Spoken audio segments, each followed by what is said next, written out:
Hello everyone, it's Sarah here, the Tudor Travel Guide, and welcome to this month's Tudor Talk. It's great to be back. This is the fourth in our series now.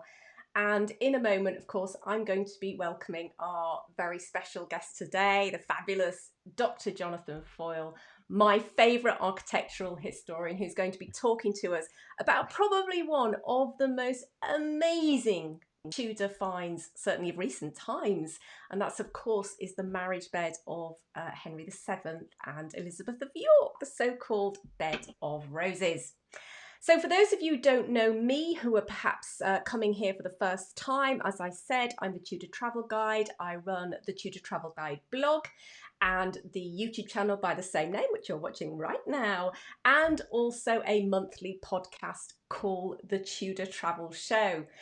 So, as I say, in a moment, we're going to go over and we're going to be talking to Jonathan. He's waiting to join us just in a second. But before we do that, a couple of things.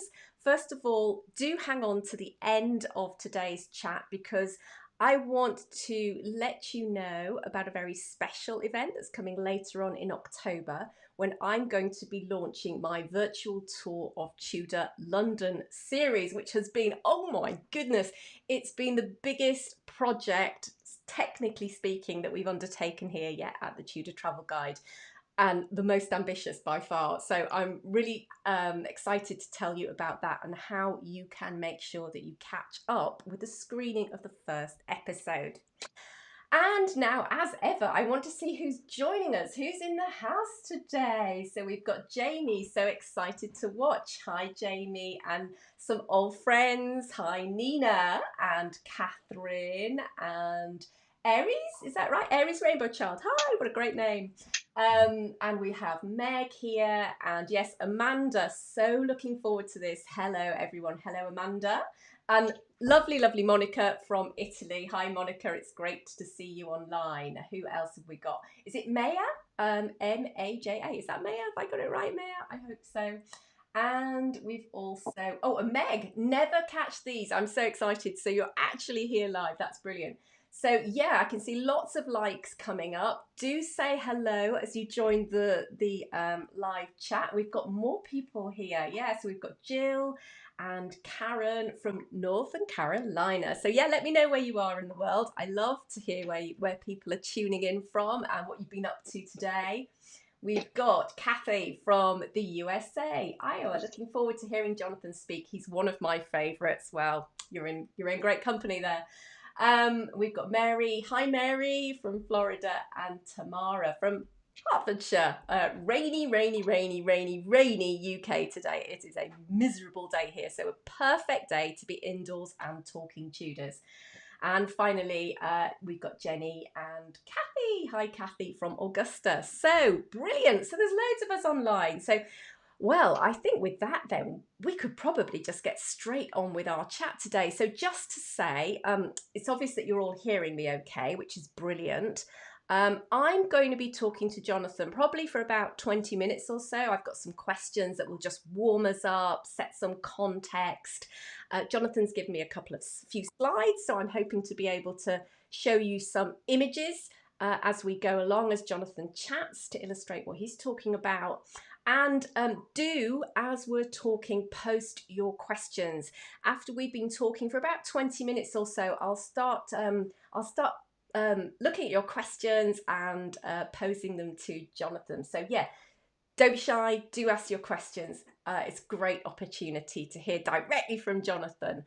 Okay, well, with that, I think I'm going to welcome in a moment Jonathan. Let me introduce him first. So, as I say, many of you will know Jonathan. He's a broadcaster, a presenter, an author, a writer, a draftsman, and a speaker. And recently I went to Jonathan's to film some footage for my autumn virtual summit. I also found out he was a great cook. So another string to add to his bow. And like me, many of you will have enjoyed seeing Jonathan talk about Tudor history on TV. So Channel 4's Henry VIII, Patron or Plunderer. Time Team, of course, and maybe climbing off or dangling off buildings for his Climbing Great Buildings series. And I must admit, when I saw Jonathan dangling from the dome of St. Paul's Cathedral, I had my heart in my mouth. Such kudos there. He was also, of course, one-time curator of Hampton Court Palace, and in recent times has been involved in the discovery of lost Tudor artefacts.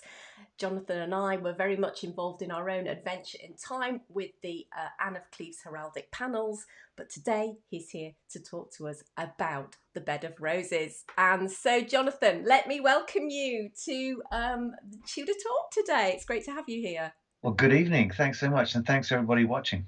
Wonderful. So I think we should just get straight on, and I've got some of my questions of my own. I think it would be good to start at the beginning and maybe mention. In fact, I don't know whether Ian is watching us today, but of course, Ian Coulson first came across this bed, I believe, at an auction, and it was his sort of first intuition about the bed that started this whole adventure, wasn't it?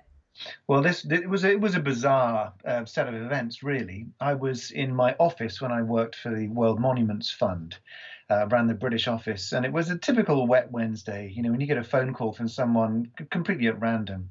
And in fact, Ian called me not about this bed, but about a different one that came from Stowe House in Buckinghamshire. We were working on that as a project at the time, but he knew that I was interested in Tudor archaeology and history. My PhD was on Hampton Court, and I'd done a bit of television work by then. And so he said, "Oh, by the way, I've got another bed which is a very old one with royal arms on. I think it's late 15th century. So if you ever want to see it," almost dismissive. If you want to see it, I've asked lots of people, but people don't. And I said, "Well, where are you then?" He said, "Near Hadrian's Wall." And I thought, well, that might explain why no one's kind of casually turned up. But the thought stuck in my mind for quite a while. I thought 99 point something percent certain that any apparently ancient bed with royal arms on is going to be a Victorian confection. I mean, the V&A storerooms are full of them. Florentine makers of spurious furniture were doing a roaring trade in the 19th century, hardly less those people in Soho fueling the market for aristocratic discoveries in the 1840s and 50s here. But he said, "Well, look, no one's bothering to come and see it. I think you'd know what you're looking at if you were to come." And I felt that lack of pressure was quite intriguing, actually. Mm-hmm. And so when Jane Owen, excuse me, who was the editor of the Financial Times, who I've been writing for gosh, 8-9 years now, she said to me, "Have you got any ideas for a piece for Valentine's Day, February 2013?" There I was in December 2012 thinking, there's this guy who mentioned a royal bed. I think it's going to be nonsense, but if he doesn't mind me writing as I see it, then I'll go up. And so 10th of January 2013, I took the train to Newcastle, and he picked me up and took me to his house. And en route, I thought, what the heck have I done this for? Yes, because it is in the middle of. I have had the privilege of seeing the bed myself, and Ian's house is in the middle of nowhere, isn't it? Yeah, it is. And but moreover, I thought, I don't want to write anything which, with my background, I have to write honestly. And I don't want to write anything that's essentially bursting this guy's bubble in public. But I have to, you have to have integrity in what you see and what you write. And so we turned up, and if you have a look at the first picture. Yeah, so I'll just bring that up now. So there we go. Yes, it's on screen now, Jonathan. So what we saw, you should see two beds side by side, right? Oh no, that just the one, the single bed. But I can bring Okay, I can bring up the one side by side. yeah. I believe. Just let me turn that off a moment. I think it might be that one. No, not that one. Sorry, guys. Okay, well you can see the one. You can just put the single one up, the number one. That's fine. Okay, I'll do that. Right. Okay, there we go. Thank you. And what I saw was a bed which, first impression, I thought, well, Black Forest, Yeah. 1860, that kind of German influence on Victorian antiques, covered in dark varnish.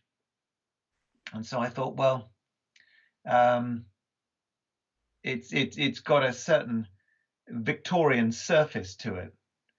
But then the closer I looked, the more questions opened up. I looked behind the footboard, for example, and you could see lots of worm that had eaten its way, what looks now like under the surface. But the thing is, if you see woodworm channels on a surface, they never do that in nature, you know. But they would do it if they are channeling underneath surface layers of paint. Mm-hmm. So I thought this thing was once painted, and therefore the woodworm have got to the paint layer. They don't want to eat that, and so they nibble the wood underneath in channels. That's typically what happens. So it had had woodworm for a long time. It had been painted once upon a time. The pegs had been re-drilled because the tenons had been worn away because it had been assembled and disassembled. It had many repairs all over it. Now, I've seen many Victorian pieces of furniture, and Georgian, and Jacobean, and Carolean, and this was a heavily used ancient assemblage of wood. And I thought this totally challenged what my preconception was, that I was going to see a Victorian object, which is a clever fake. Mm.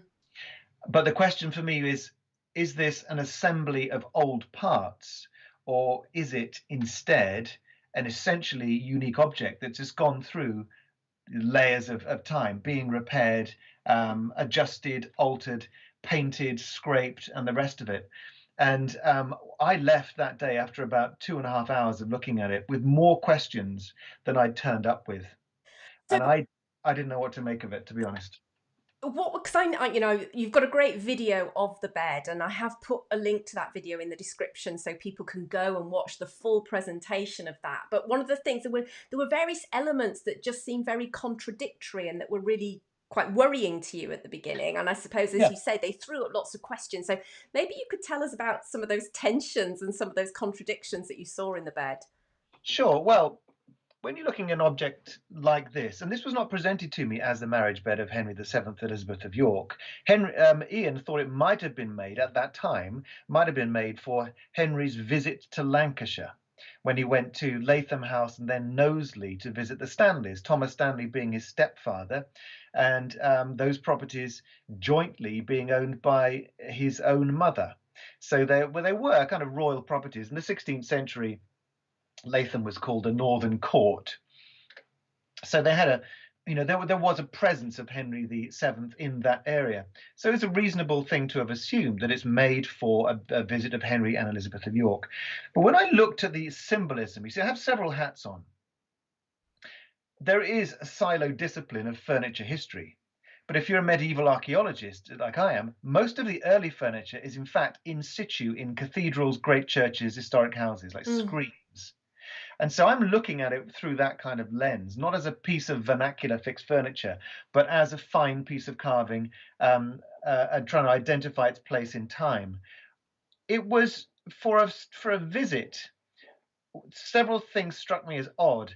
The headboard, if we can get a good image of the headboard, it's got Adam and Eve in the middle of it. See if I can. Yes, I think this is the one with yes, we've got that up on screen now. Yes. So let me just describe what we're seeing, and these are the things that challenged me on that day. I'm trying to place this object using art history, material culture, archaeology, all of those kind of aspects of training I'd had under my belt at that point. And the Adam and Eve worried me the most because, of course, the way that we think of Adam and Eve is simply um, demonstrative of sin. They represent sin, don't they? The downfall of man. And how can you get a good night's sleep under that duo? I mean, it's like slightly terrifying, really. They have a banner wrapped around them, and in part concealing their modesty. And it has a script on it that says the sting of death is sin, the strength of sin is the law. Death, sin, law. On one level, that's pretty tough stuff. On another level, that English language is not what we're going to expect of a Bible in the 15th into early 16th century, because people referred, of course, to the Vulgate. There were English transcriptions of the Bible, but officially, of course, you refer to the Vulgate, the Latin Bible. Mm. And so I'm looking at Adam and Eve, downfall of man, sting, death, sin, and thinking you would never make a bed for a visit of a king and queen with that kind of message on. What does that say about this too, using this bed at night? I mean, that's lecturing royalty. So I was trying to work this out, and I said to Ian, look, my big problem with this is that I can't quite figure why Adam and Eve are there. But secondly, this script in English, it doesn't suit a late 15th century bed, but the style of the thing, with its diapered columns and little Gothic, what's called bratishing, the drilled holes in, you do it by the yard, all over church screens, and indeed this bed on the rails. All of that is typical of 15th century, but the script didn't match. And his response was curiously reassuring. He said, well, I can't explain it either, but it is what it is. And if you're an archaeologist and you're starting to ask those questions, it was the beginning of 8 years of looking at this object, which taught me twice as much as my PhD on Hampton Court did. And ultimately, it was Adam and Eve, which was the problem, ended up being the solution. And I remember the moment when I'd thought I've done more research and thought around this theme, and it was actually on a train pulling out of Euston Station. And it was, in fact, the gesture and a particular symbol that cracked it for me. And the gesture was the figures with a hand on their breasts, and then they're holding an apple between them. Mm-hmm. They both have one hand on an apple. Mm-hmm. If you look at the serpent has its own apple that it's trying to give away. And this couple are ignoring the serpent because they're looking at each other, both holding their own apple with one hand on their breast. That is a mutual pledge. And what it says is that we don't need the apple of temptation because we have our own apple. And when you look at late medieval depictions of Christ and the Virgin, they're often shown holding an apple. And that's because, given that the Bible is essentially a mirror image, the Old Testament sets up the responses in the New Testament. So the loss of paradise in Genesis is answered by the recovery of paradise in the book of Revelation. Ultimately, that's the entire journey of the Christian, isn't it? It's paradise lost, paradise regained. Milton talks about that. And so when you think of it in those terms, the apple is not just a symbol of temptation, but it's a symbol of the solution to that. It is all about the regaining of paradise. It's about salvation. And when you look next to the figure of Henry, or the Adam figure with a beard, you see next to him there's an acorn. And acorns and nuts were used in medieval marriages because they speak of male fertility, Yeah. Mm-hmm. And so you put those two things together, and this is not a bed made for a visit in 1495. It's a marriage bed, and it's specifically a marriage bed. And in fact, when you delve deeper into medieval literature and the uses of Adam and Eve, they're the first married couple. They're the progenitor of mankind. They are the couple whose problems were sought to be solved by contemporary monarchs, because they're the ones with the power to be saviors. When you think about the most important moment of being a political and national savior must have been at the end of the War of the Roses, with the uniting of these two families. And therefore, if Henry and Elizabeth of York, in a bed made stylistically in the right period, and with the lion finials holding roses, which is the only time that the king and queen had that same symbol, they were once painted. All of that said to me that this must be the marriage bed of Henry VII and Elizabeth of York. Now, in Henry VII's inventory, the first year's a black hole, forget it. But there was a chronicler called Bernard Andre who recalled that there was a marriage bed and other suitable ornaments were prepared for Henry VII, Elizabeth of York in late 1485, early 1486. 18th of January 1486 was their marriage day. Now, you'd expect that to be a marriage bed, and that doesn't necessarily specify this one. But I thought, if this one isn't the marriage bed, then what on earth is it? The thing is, we were not initially helped by science. Okay, so you've got to, because I'm thinking, hey, hold on, back up, back up, back up. I need to know how you went about trying to unpack this, because you had so much, didn't you? So much, confronted by so many contradictions and all this symbolism that you didn't know anything about. So, can you tell us how on earth do you go about trying to unravel this? Okay, so if you on one level, if you look at it as an art historical object, what you need to find is a Victorian who's making a mistake, who's representing the ignorance of the 19th century, which inherited certain false ideas about the Tudor era. And so you're looking for mistakes, because one mistake that shows a misunderstanding of the 16th century demonstrate that the thing is fake. So my initial inquiry, following this English script on the banderole, what's that doing there? You know, it's evidence that it's fake, isn't it? Well, the way that I cracked that one is looking through successive Bibles. And that Bible, which has a specific spelling, is the 1537 Matthew's Bible, which remained current up to 1560, when the Geneva Bible had a slightly updated spelling. Right. And that the difference is the E on the end of the word sting. Wow, a tiny So little thing. exactly, but it made all the difference, because it allows you to put it between 1537 and its use in the Edwardian hard Protestant prayer book of 1549. And so you've got two Bibles, one less well known called the Matthew's Bible, the other one central to court use, which was the Edwardian prayer book, up to 1560, when it becomes updated. Now you think, why would there be an engraved script which talks about that era? It's because there was once a painted passage from the Vulgate which would have said something like, there are several, in fact, there's one in particular, reference to do with husbands and wives, in the Vulgate Bible, which this would fit ideally. But there are three similar banderoles on the crests, you see, on top of the bed, which are not incised with script, and which were scraped back in the 19th century and then varnished. So similarly, this one on the headboard was almost certainly originally painted with a different script.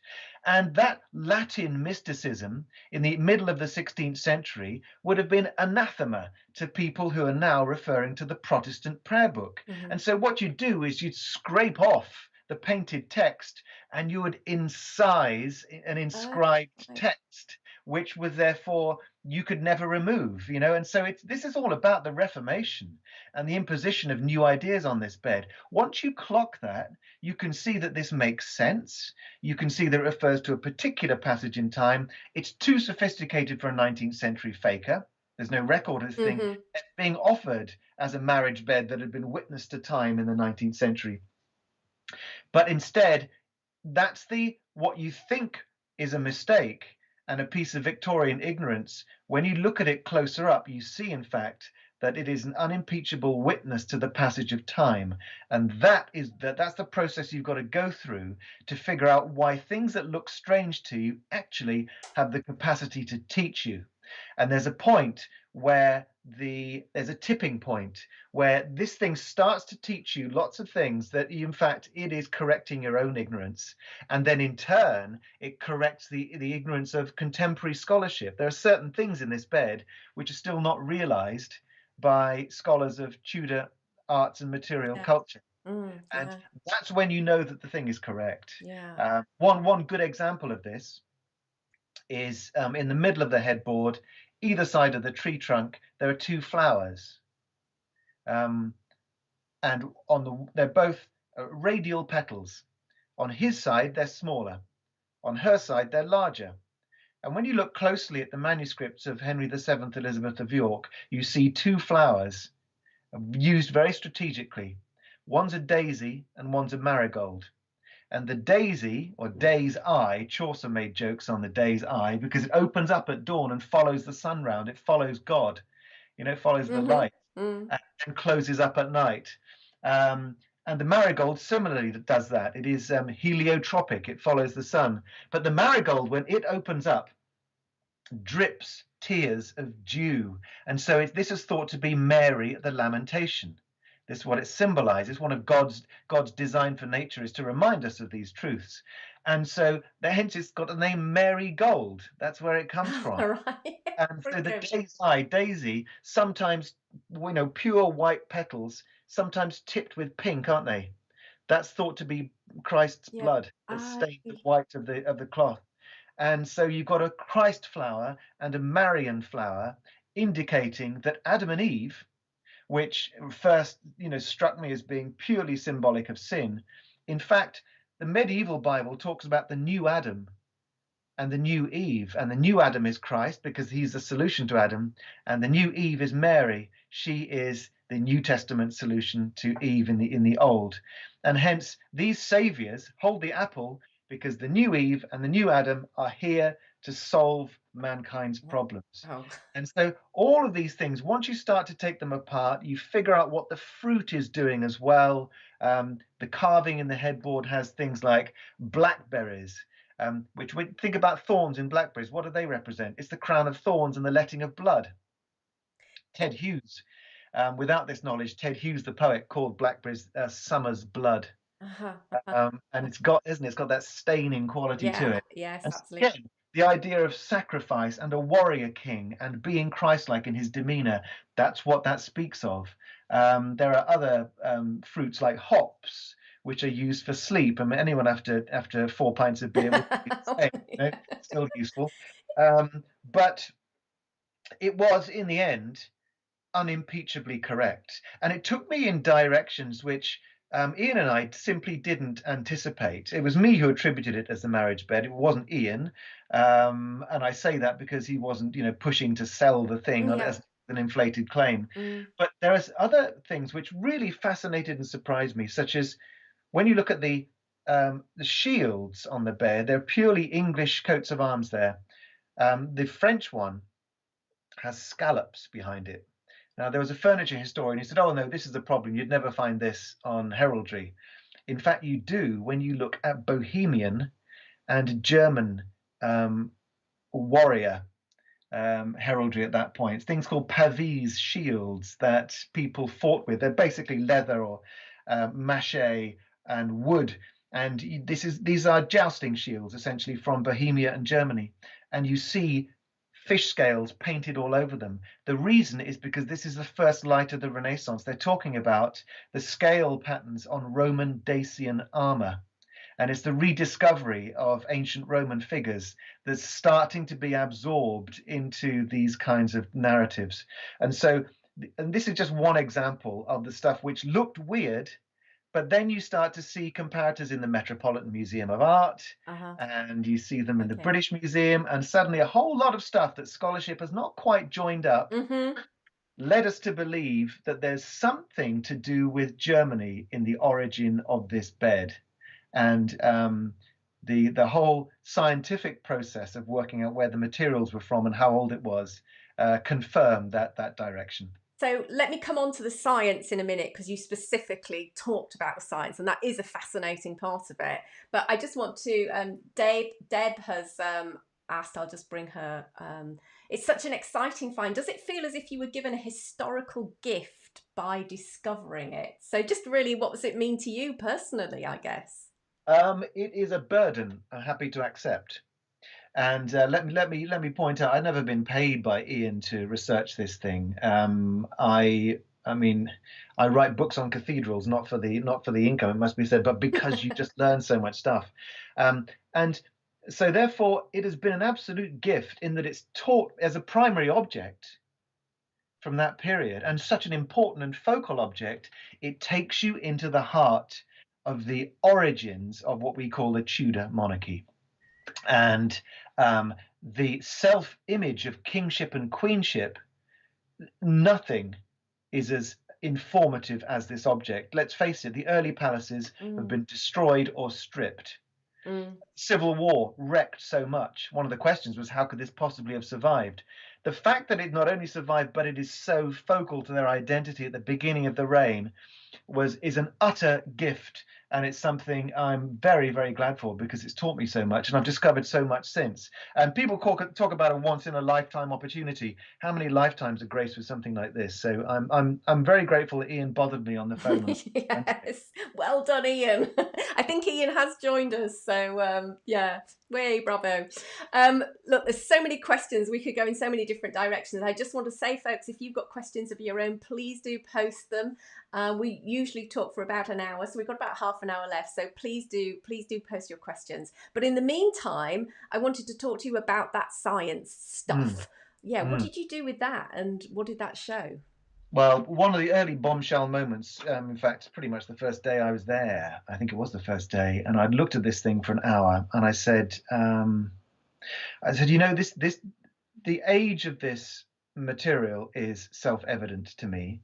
I mean, as a bed dealer for 28 years at that time, Ian had examples of Georgian and Victorian beds. They're essentially intact because they're not that old, you know, it's serve their original purpose still. This one was self-evidently much older material. Again, whether it was a cut and shut put together, whether it was essentially original 15th century, turn of 16th century, was yet to be deciphered. But I said to him, you know what's going to solve this? Get some dendrochronology done, you know, the science of tree rings, because you have these climactic patterns represented in the annual growth rings of certain types of tree. And a skilled dendrochronologist will tell you what the latest in the sequence was, not necessarily the felling date, because a certain number of rings are trimmed off to make furniture, of course, so you don't necessarily get the year the axe fell. But if you 10, 15 years or something has been trimmed off the outside, you'll know what we're talking about, that sort of period. Whether it's 19th, 18th, 17th, or 16th, or even 15th century. And his answer really shocked me. He said, oh, I've had that done. It was wrong. Say more. Say more. And I thought, oh, God, what am I doing here? I said, what? Tell me, what do you mean it's wrong? And he said, well, a dendrochronologist had it for a number of months, couldn't find a result from comparing it with English or European databases, eventually borrowed someone else's database and found that it matched a stray post in a barn built off the Scottish coast, on the Scottish coast in Fife. And this barn was otherwise made of new German oak in 1808. But this stray post was supposed to be American white oak. You see, it's supposed to match that ring sequence, and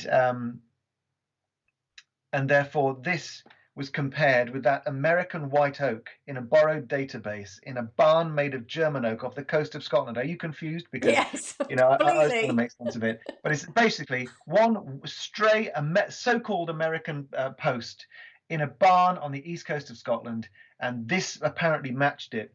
And so the consequence was that this is American oak growing in New York, Philadelphia, that sort of area, New England, and the latest ring is 1756. Now, if there's one thing that this bed isn't, it's Robert Adam period. You know, it's not something where 20 years has been trimmed off for a 1770s bed. If you're talking about trimming 70 or 80, 90 years off, well, why would you do that and lose 4 inches of oak off the tree that you've taken apart to make it? I agree that didn't make sense as a result. It didn't place it either in the age of Victorian revivalism, if someone could have come up with this apparently painted and stripped and much repaired bed, and indeed iconographically utterly correct in a way that we still don't understand today. Who was this genius? I mean, this would be supernatural if it were Victorian at this point. Or could it be misdiagnosed 15th century material? So we went to several dendrochronologists, some of whom agreed to do it and then changed their minds and refused to provide reports. Most extraordinary. And then we found a dendrochronologist who went to completely cold and said, can you just do this object? No past history, just do it whole. And in fact, he went through 13 timbers, not just the 4 posts, but he said that the majority are so closely related to each other that the whole thing could have been made from the same tree. What's interesting is that he did it in 2016, which is after a paper had been published by scientists in the middle of Europe, in the Czech Republic sort of region, demonstrating that certain patterns in the oak sequence can become confused because the trees were attacked by beetles. Stay with me here. Yeah. When a tree is attacked by a beetle, it interrupts the process of growth. The photosynthesis that allows the tree rings to grow on an average basis is much reduced because the leaves are eaten by these beetles, and therefore you have a contracted ring every certain number of years. In America, that tends to be 3 years. In the middle of Europe, it tends to be 4 years, and this was a 4-yearly interruption. It was a signal within the oak that the thing was attacked by a beetle. It had come from scientists in the middle of Europe because that's where these beetle infestations happen. And that Czech Republic kind of area chimes with some of the iconography on the bed. So that started to make a pattern in our minds that some of the people who are responsible for the design and carving may well have accompanied a supply of oak from somewhere around Silesia, maybe the Polish, German, Czech border, the great forests in that area, and maybe therefore out of the North Sea Hanseatic ports, which supplied so-called Baltic timber to London in that period. Right. And so we had the timber analyzed by DNA. Now, there's a company in Singapore who did the DNA of the Mary Rose timbers to identify genetically what species of oak this was and what subspecies, therefore, which forest it likely came from. And they worked in concert with the University of Hamburg, and they took reference samples from generic American white oak. They took reference samples of Eurasian oak. Every one of the positive samples that came in was Eurasian white oak. And as the second dendrochronologist said, if all of this bed was so closely related in its timbers that it might be from one tree, then one result stands for the whole thing. This was now uncontestably, it was Central European oak, and again, probably from these forests between Poland and Germany. But we're never going to get a date from it because the whole ring sequence has been interrupted. Right. So you can't place it on that chronological sequence. Yeah. But so we knew that the first dendro result was wrong. And then we went to Helen Hughes, who is a paint analyst. Yes, and she spent an entire... Because I've got somebody who's actually asked about the bed colour. So I think you're coming on to that. But Jenny's asking, would the bed have been stained such a dark colour? What would it have been like when it was first constructed? So I think you're going into that area, aren't you? Yeah, well, Jenny, thanks for the question. And I'd like you to imagine this. So this dark colour is totally absent. Strip it off, because that is in fact pew varnish. And we know who put it on. It was a man called George Shaw who discovered the bed in 1842. We may be able to come on to him later.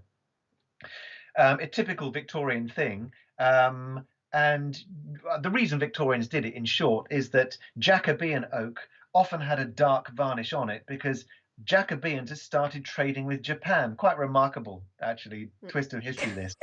But, you know, Japanese black lacquer, it's quite familiar to us. That's what the Jacobeans saw, and they really rated this stuff. Okay. And so putting dark varnish on was a way of creating a kind of lacquer effect. And before that, in the 16th century, oak was often left natural. You see this in late 15th century panel paintings with domestic interiors in the Netherlands and so on. But the best stuff was painted. And Helen Hughes went through 230 odd samples, compared the character of the pigments and the binders to late 15th century buildings that she'd worked on. And furthermore, I remember when she called me one day, she was very excited. She said, "Jonathan, I found a piece of Lapis Lazuli, or natural ultramarine from the caves in Afghanistan, brought to Europe via Venice. Incredibly expensive material. And this she found underneath one of the banners surrounding Adam and Eve." Wow. The general appearance of this thing was a kind of walnut tree color. You sometimes see this in Henry VIII's inventories. So it's a warm sienna kind of color for the posts. There was other evidence that there is a gray and white marbling effect in panels. And then naturalistic colors for the Adam and Eve, yellow lion, red serpent with its underbelly, quite an interesting one. That not green as you might expect, but this serpent is not a normal one. It's a kind of it has a beaked thing. It's like a basilisk. Oh, huh. And so yes, imagine she found blues and ochre yellows and vivid reds and greens in there as well. So it would look like a fairground ride. Wow. Yeah. And in Quite right. fact, I think if I can find the right picture, I think you've done a representation of it. Would now be a good time to show that? If you could put that up now, I then will that'll try and introduce to. there we go. I've got it. So there's two beds side by side. There's the kind of black and white, and then I think there's the drawing that you've done, isn't there? Next to it. Next to it, there's a moody interior, right? Yeah, that's right. Yeah. So that's the bed was set. One of the objections, again, from furniture historians, we went to lots of them and said, look, what do you think about this? And one of the objections was there were never footboards in that period. And I think this is talking about what happens to survive amongst vernacular furniture, because again, as no royal pieces survive, what do we have to compare it with? Another objection is that the beds always had drapes. A canopy bed is designed to have drapes. And so where is the evidence then that there were rods and hooks and such things for drapes around this bed?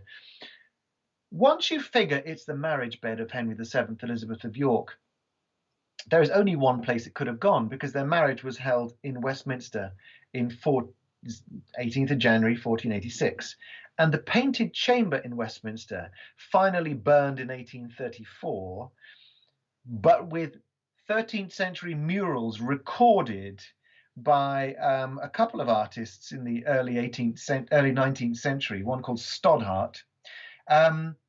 If you can find the image where there's the bed in front of the mural. I've got that one. Yeah, I've got it up now. So the colours in that mural are more or less the colours that are in the bed. That was made for Henry III, and it shows the coronation of Edward the Confessor with bishops either side of him. And it's under a series of arches. Double arch, then single, and then double arch, then single, and then double. Now that mural with its arches was 11 feet wide. It was measured at 11 feet. Wow. Yeah. Wow. The thing is that those arches subdivide the 11 feet such that the two outer doubles, being equivalent to the inner double plus two singles, there's a dividing line of the bed being 5'6" wide, exactly sits. Yes. Under those arches, so the shape of those arches determined the width of state beds that were situated in there from the 13th century onwards. So this is a given. The proportions of this bed are given. Furthermore, the 11 feet width of that mural is where there were four posts. I show them as simple grey lines. Henry III had them in green with gold. That's his favourite colour scheme. They may have been changed subsequently and updated. But essentially, those are posts. And guess what the posts do? They carry drapes. Yeah. So this is the bed that never needed integral drapes, because the drapes were set around it like a hospital bed with a corridor between those drapes and the bed itself. And because the bed, and no doubt its predecessors in that space, all had very fine carving, very vividly painted, you wanted to see that painting. So when the drapes were pulled back, it's the iconography on the bed which caught your eye. And the fact that this does not conform to our prejudices and the 19th century assumption that big beds like the Great Bed of Ware had their own drapes, the fact that this doesn't follow that line, but is, again, has taught us to make sense of this unique space, that's yet another example of how we can put ourselves within that extraordinary innermost sanctum of monarchy in the late medieval palace of Westminster and experience what it was that people were drawn to in this lost chamber. Wonderful, vivid murals from about 1260 talking about biblical kingship. And this bed actually contributes an extra layer to that story. And the whole thing fits so beautifully. There is one detail, if you don't mind me saying it now. Can you see just to the right of the bed as we see it, there's a quatrefoil. Hold on a minute, let me bring it back up again. I had it up for a while, and so there we go. I've got it back up. So to the left of the right-hand post, between it and the bed, there's a quatrefoil, right? Yes. And that quatrefoil leads Yes. into a chapel of St. Lawrence. And that chapel is where compline, or night prayers, were where they were delivered by a priest each night. Now, compline was the last of the cycle of daily prayers. And compline involved Psalm 90, which talks about the crushing of evils. And those evils, in Old Testament Davidian language, the origins of which are no doubt lost in ancient mythology, talks about crushing a small lion and a dragon and a basilisk or cockatrice. And those are the three animals. And you see this throughout Christianity, of Christ trampling these symbolic animals of evil in this royal psalm. And what are those characters doing? They have under their feet a small lion underneath Henry, and there's a dragon figure on the other side under Elizabeth. And then around the tree is not just a standard snake, it of course has a beak. And that's because this is referring to Psalm 90. So imagine, we've now got not just the look of this painted bed within its space, but we can actually hear the sound of the priest who is reciting Psalm 90, talking about righteousness, crushing symbols of evil, and you've got the king and queen themselves doing that biblical act. That's just incredible. It is so specific to that situation. Yeah. That it cannot but represent the genuine experience of 1480s monarchy. Well, I think we've got a couple of more questions come through, so let's see if we can try and get those. This is from Meg. It's a good question. I was going to ask it myself, but somebody has asked it for me, so it's great. So I hope this wasn't already said, but do we know where this bed was until it was stained in the 1800s? So, i.e., how did it leave Westminster? What happened? Yeah. Well, this bed was designed to be transportable. There is evidence of within the bottom of the posts, little holes where iron hooks and eyes were set in. So if you imagine an iron loop and then a hook. So when you slot the thing together with wedges, you then hook it and the thing can be disassembled, put on a cart and taken from place to place. When you read through Henry VIII's inventories, there are a number of beds of this same width, because no doubt Westminster set a standard whereby transportable beds went into a predictable environment in the different palaces. So this, again, is teaching us of the way in which a mobile court was able to go to places on progress. It happens that in 1495, after the man responsible for the royal bedchamber, William Stanley, was executed, that Henry and Elizabeth of York went to Lancashire. Now, we've explored many avenues, but my personal thought is that that's the correct way in which it escaped the Civil War, that it went to Lancashire, to Latham House in 1495. One possibility is that that's the year of Warbeck's big rebellion. He was amassing ships off the East Coast. And what would happen, therefore, if it was 1485 all over again, and we have a battle on our hands over kingship? What happens if Warbeck mounted an attack on London? Because in that situation, it seems odd for Henry and Elizabeth to go on holiday for a couple of weeks. You know, it must have been a purposeful visit. And my own theory is that they took it to Latham and left it there because this was the time when it was a threat not just to Henry and Elizabeth, but they had a son and heir in Arthur. And being born September 1486, he was 9 years old. And this boy was vulnerable. If they were to move him out of London, then where would he have gone for his safety?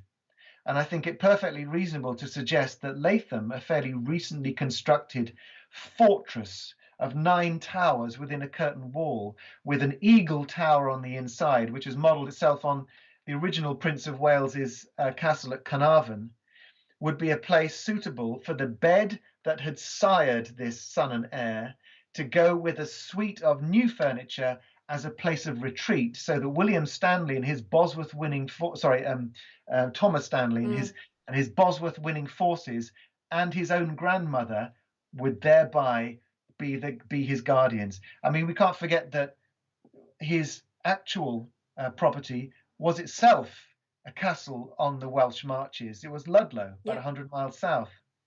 But this would have had the benefit of being surrounded by the Stanley army.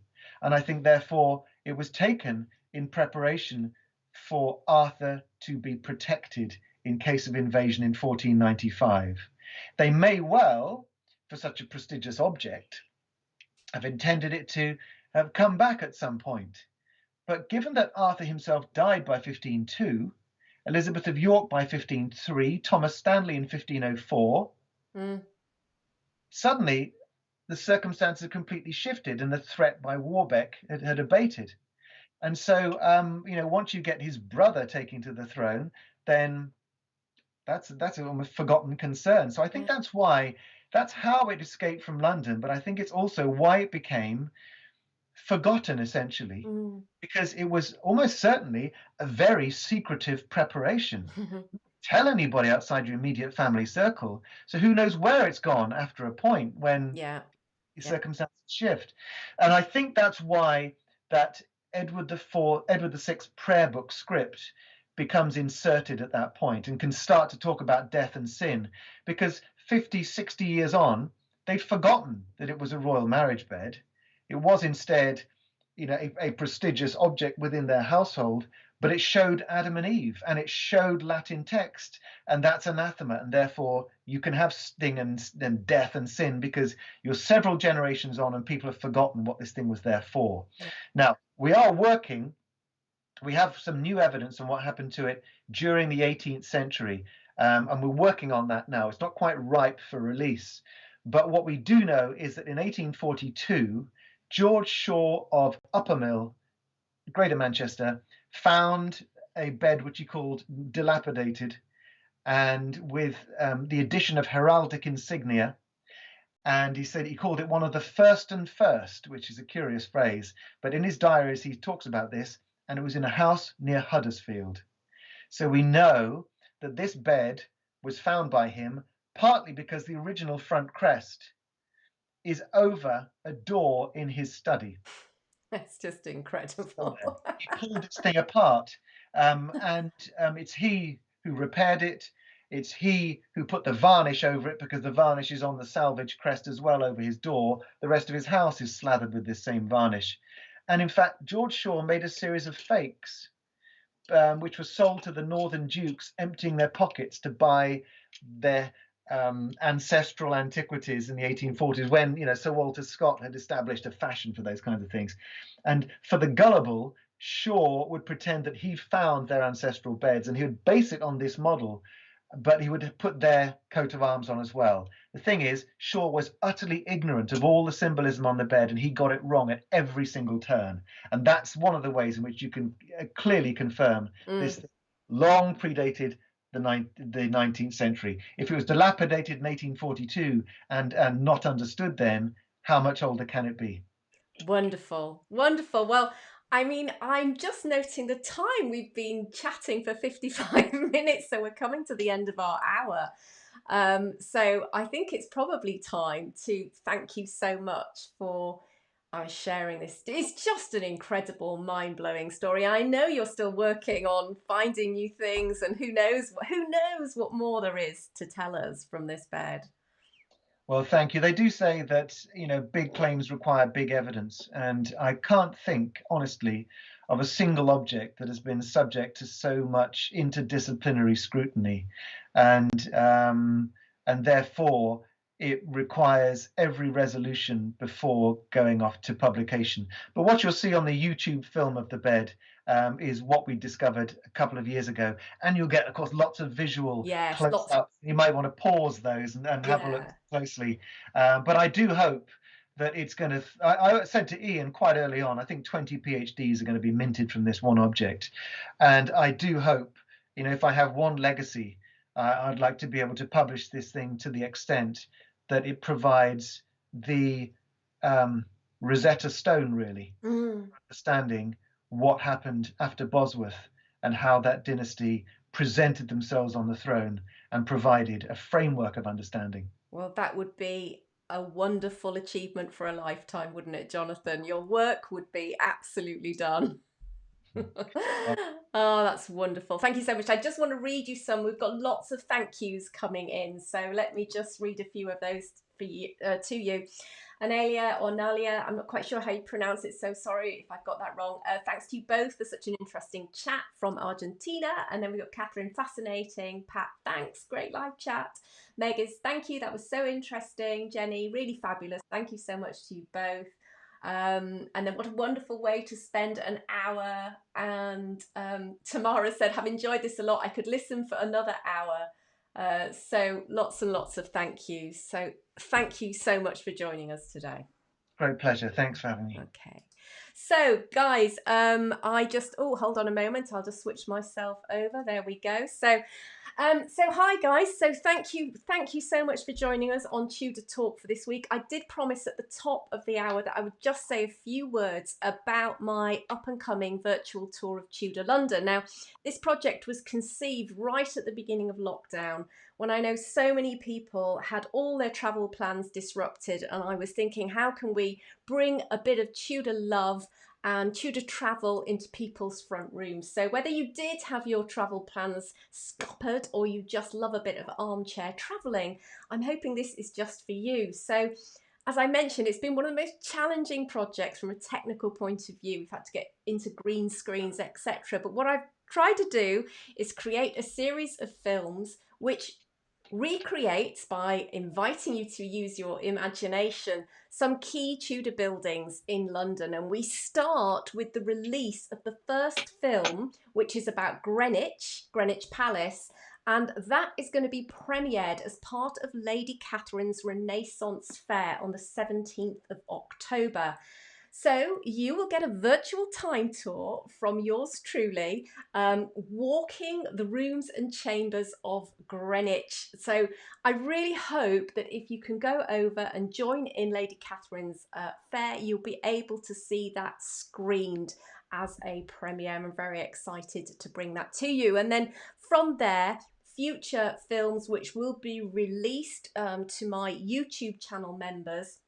So the first film can be seen by everybody. The following videos will be available to my YouTube Advanced channel members, and we'll be going to St Bartholomew the Great, the Charterhouse, Tower of London, Westminster and Hampton Court. So wow, it's going to be a real odyssey. So do look out for that. I've put a link to Lady Catherine's Renaissance Fair in the description if you want to follow that and find out some more information.